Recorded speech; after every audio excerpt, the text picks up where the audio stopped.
how to change language in Telegram movies. Hey guys, in this video, I will show you how you can change the language in Telegram movies. Alright, so let's begin. First, simply open up the Telegram app.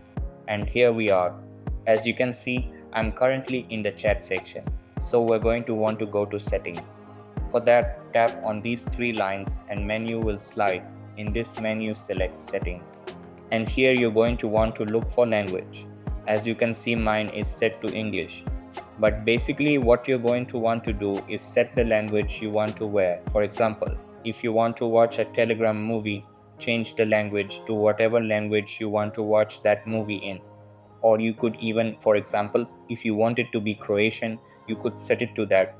And basically you could tap on these two buttons. For example, show translate button, which would be able to translate messages, or tap and translate entire chats, which would translate all the chats that is coming to your phone.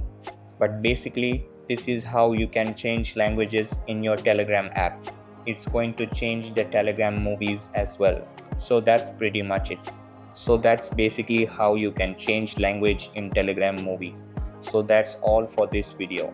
Consider subscribing if you find it helpful, and I'll see you in the next one. Thanks.